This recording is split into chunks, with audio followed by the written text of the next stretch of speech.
Hi and welcome. I'm Leontine. I'm the Navy Knitter on Instagram, and welcome to my channel and to my first attempt of recording a podcast. I am in full Pippi Longstocking mode. I've never done this before, so I definitely think I can pull this off. So yeah, here we are. As I said, I am Leontine. I'm married to Joost. We have two beautiful children, a daughter who is 10 and a son who's 7. They're both at school now. And yeah, by day I am a military in the Royal Netherlands Navy, and by night I'm a creative brain knitter, crafter, maker of everything. And I enjoy watching podcasts enormously. So usually I'm always around sitting, knitting somewhere and watching or listening a podcast. And so I thought, well, what the heck, why not make one on my own? So yeah, here we are, and well, welcome again. Maybe let's tell you how I came up with the name The Navy Knitter before we jump into the yarny goodness. Well, as I said, I am a military. I work for the Navy, and for the past 2.5 years I've been stationed on a frigate, which I will show you, HLMS Trump. It's an air defense frigate, and I was head of logistics. So yeah, I'm working in the logistics field. And during this 2.5 years, we did quite a lot of traveling with the ship. And at some point, just before I started on the ship, I rediscovered my love for knitting. My grandma once told me to knit socks, and she was a very prolific knitter, and she always knitted us stuff as kids for me and my brother, and she sewed numerous dresses and play outfits for us. And so at some point when I studied, I lived together with her at her home because it was close to where I was studying. And at some point she taught me or retaught me how to properly knit socks. And by the time it still was with these very long double pointed needles, and you would put one under your armpit and then knit, so it was not very comfortable. And well, I knitted quite some socks for my study friends, but it would take ages to finish some socks. So at some point I just started knitting baby socks because it went way faster. Unfortunately, after moving house a few times, I cannot find my grandma's pattern that she taught me anymore. So maybe I have to put in another attempt and to turn around every last little box and box without photos and stuff to see if I can somewhere find my notes of her teaching me how to make her socks, because I really can't remember. I know that's especially the heel was some kind of an own twist to it, and I really would like to find it back, and maybe also, who knows, publish a pattern just like Knitting Traditions did with their Moore's heel, to have one named after my grandma. Well, see about that in the future. But yeah, so at some point I had a friend of mine, a Dutch friend, who knitted up these beautiful socks with intricate ferrule designs from a book called Socks with double X. And she posted them online, and I was like, I know how to make socks. I want to get back into it because it seems fun. And parallelly, I saw that a lot of people were knitting with this really with these knitting needles, which with the shorties and attached to a cable, so to knit in the round. And this was very new to me, and also very practical, I thought, because it would avoid knitting with these long pins that you put on your armpit, right? And so I got into it. I googled some yarn shops, I googled some yarn, some knitting needles, and the same book that she had, and I jumped straight in. Not with plain vanilla socks, but I started with a lace, or no, but with a ferrule motif straight away, following the book. And it worked, and it completely reignited my love for knitting. I'll try to put in a picture somewhere of my first socks. My daughter is very happy, and she's worn them to threads in the meanwhile. And another upside of knitting with shorties in the round was that I could convince my husband that it was more or less safe to be knitting in the car while we drove to our holiday destination in France 2 years ago. So yeah, I took my needles with me, and I had a stripy pattern for very short socks, a bit like, yeah, ankle socks.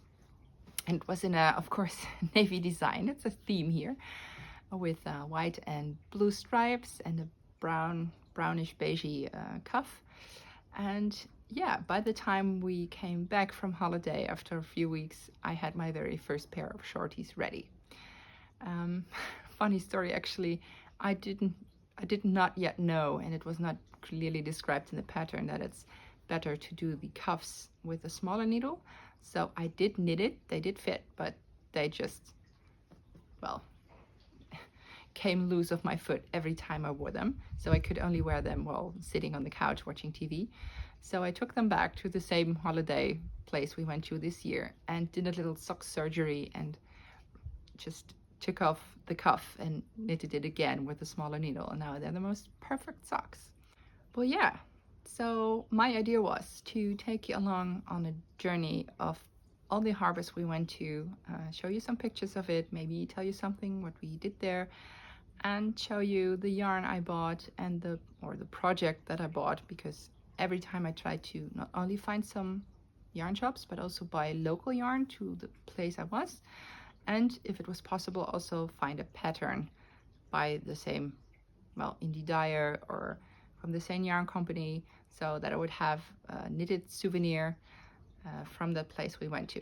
As you can imagine, I have a backlog of knitting for at least 3 or 4 years, because we went to quite some places and sometimes it was more than one project that I bought. And so let's follow the classic pattern of what I'm wearing, what I have on my needles, and what I'm planning to make once my needles are clear. So this is the Posy tank top from Avec Anna, made in the merino, also by her, by Avec Anna, in the color Colombe. And let me show you, this has this really nice lace edging. This was my first ever lace project. See, it went all the way around. And I don't know if you can see it on camera, there are some stripes up here because I completely miscalculated the length, because I tend to be a fairly lazy knitter, and I did make a swatch, but I never blocked it because I didn't have the patience for it. And so it didn't grow as much as I hoped.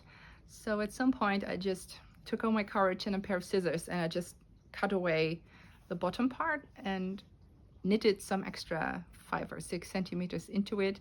And then I re-Kitchenered the entire downward part back onto the top because it's knitted from bottom up. And I didn't want to sacrifice all the beautiful lace that I made, because I still am pretty proud of that.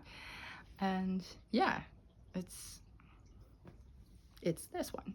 I've been wearing it quite a lot, but these days in the Netherlands we have a heat wave like everywhere else in Europe, so I don't know how much longer I will keep this on, because it's getting pretty hot around here. Then let me show you some recently finished objects. Well, I'm by no means a fast knitter, but we went to France, to Bretagne, the same place where we have gone for the last few years, because we absolutely love it there. And I discovered that there's a creative maker market in Erquy, which is also in Bretagne, and that there's an indie dyer who has a stand there every Monday evening. And so I grabbed my daughter and we went there. It was about a 20-minute drive, and she had the most beautiful, beautiful yarn. And it's always something different to see something on a website or to be able to go there and really squish the yarn and see it in life. And so my daughter picked out these 2 beautiful skeins. It's a merino sock base, I think. And this one has these yellowy, pinky, purpley, and gray speckles in there. And as a contrast yarn, it had to be hot pink. And this is all I've got left, so I think there's enough to make me a pair of 42 socks. But I already finished a pair of shorties for my daughter. And I have to remember next time to put them on a sock blocker to be able to show them to you. Well, this is just nice little shorties in size 38. She has big feet. And I started with a Turkish cast on of 18 stitches and then increased until I had 60. I did 10 more rounds in the color, then 60 rounds in the yellow. Then I did shadow wrap short row heel, I think 10 more rounds in the color, and then I did the cuff and the last 2 rows and the bind off again in the pink, which gives me these socks. And they knitted up pretty quickly, I must say. I think I spent 1.5 weeks just in the evenings or after work. And I think there's enough yarn left to make me some.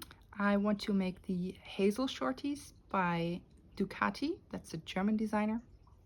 It also has a pattern in English because she has made ankle socks with a special heel flap.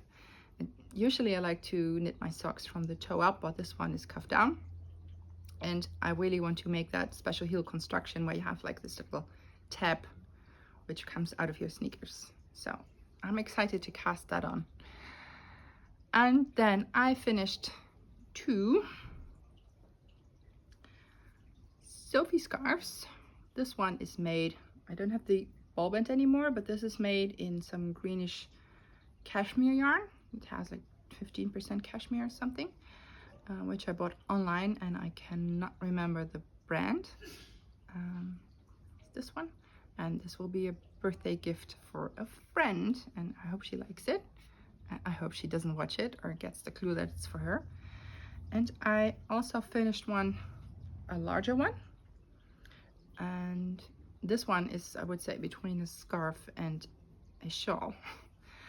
I had a cake of yarn. This is made from lamb's wool that I bought in Riga, I think. It was a cake of about 60 grams, and I just knit until halfway.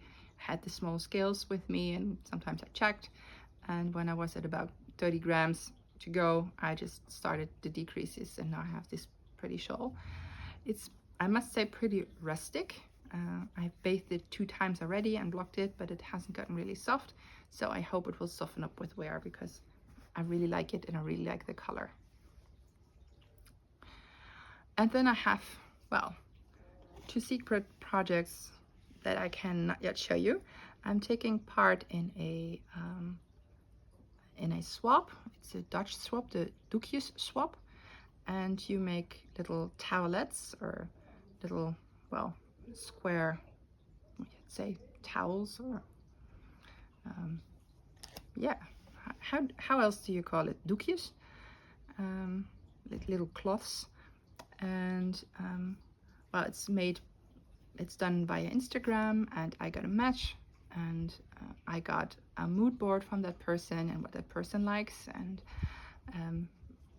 you're supposed to make a little cloth or knit or crochet something, and then you assemble a box with maybe a little sweets in there, some tea or coffee, and some little gifts maybe, and then you send it. I think I have to send it in about 2 weeks, and then October 8th we're all going to open it up and see what we get from our swap partner. So I'm not going to show them, maybe just a little, just to see the color. She said she liked contrasting colors, blues and pinks, so I'll just show you the colors. So far I've made 2, and I'm planning on making one that has only the pink and a little bit of accent color of blue, and this blue one is actually made the same way. And I'm really looking forward to seeing my partner open her present, and I hope she likes what I made her.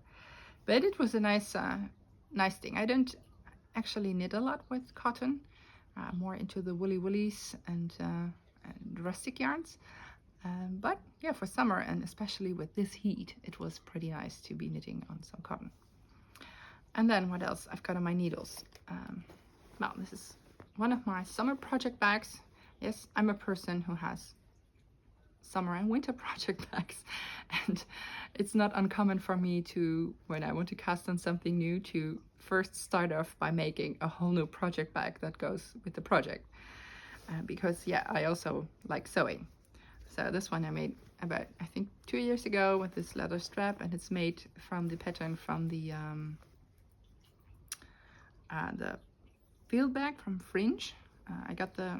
I just then saw that they released a pattern so you could make it by yourself. I just adapted it to put in some lining. And in here, I've got my current big whip, which is, if I can get the cables out, this is going to be the Corn Cardigan by the Crea Bea. Also one of my inspirations to start podcasting, because I enjoy her podcast enormously, and also knitting her patterns, by the way, I must say.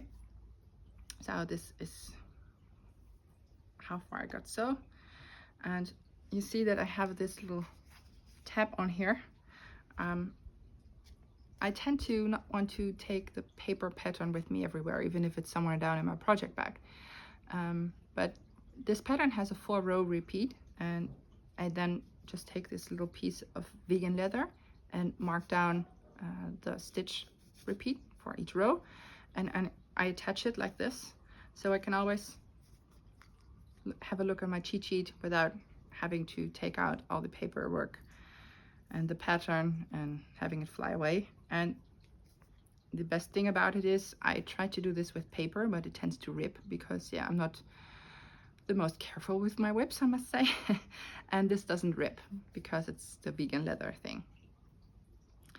And then one thing I also absolutely rely on are these little stitch marker chains or counting chains. And this is one with I made ones for a 6-row repeat, and I put a little thingy on, and so each time I get into a new row, I will place a new ring like this, and so I never have to wonder which row I'm on. So now I use it for a 4-row repeat, but I also made them for an 8-row repeat and whatever I need. And I think this is really handy because I always say to myself, well, you can remember which row you were at, and 10 minutes later I have actually no clue. And I'm not that good yet at reading the fabric that I've already made. So with these 2 little helpers, that should be fine, and I can take it everywhere. Because today is Friday, and on Saturday morning my daughter has riding lessons. So usually you will find me somewhere at the stable in the morning with a cup of coffee, sitting, well, with this weather, outside in the sun and knitting while watching her have her riding lesson. And you will always find posts by me with hashtag stable knitting. It's a thing, right? Navy knitting and stable knitting. And yeah, that's what I've got on my needles at this point. And what's going to be on my needles next, because I have a whole backlog, like I said, of projects. This is actually one with yarn that I did not buy on my travels, but I bought myself some Holst Super Soft, and these are all little, this is what you can find on their website. These are all little mini skeins and leftovers of different weights. This in total should be about 300 grams. No, less. It's a minimum of 200 grams in all little pieces, but well, you get it discounted. And I'm going to make a beret for my mother-in-law together with some I don't know if I can find it, mohair or brushed alpaca or something. So that's nice and toasty and gives a little fluff. And I'm going to make the Sterren beret from also along avec Anna, because it has a nice little star shape on the top. And my mother-in-law, we sometimes call her the 3rd parent to my children. She's this lovely lady, and she enables us to still do what we do, because my husband is also in the Navy, and sometimes yeah, we take positions within the Navy where we are away a lot and sailing. And so the past 2.5 years it was my turn. For the next 2.5 years we will both be positioned at a shore job or a usual desk job, and maybe then after about 2 or 3 years it will be his turn again to go sailing. I think for me the next 10-12 years I'm done with sailing, and I must say I enormously enjoyed my time on the ship. It was very, very hard work. We started at 7 in the morning and sometimes went until 10, 11 in the evening. And yeah, well, we don't really do weekends when we're at sea, so it was very, very intense. So I'm now looking forward to having a bit more time. At the moment, work reduced hours, so I'm free every Friday, and that's why I decided to start filming a podcast, because I now have a little more time on hand for my creative endeavors and, well, to knit basically. So yeah, that's about it. I don't know yet when I'm going to film again, probably on a Friday. I'm not by any means a fast knitter, so maybe I'll wait a week or two until I have new projects to show you and new projects cast on. And yeah, if you have any questions about me, about knitting, the Netherlands, or about Navy life, please feel free to ask me, and then maybe I can put in like a chapter of ask me anything about the Navy or something. I'm always glad to talk about it, and if people are interested into it. Well, then let me say goodbye and see you next time, and thank you for watching. Bye.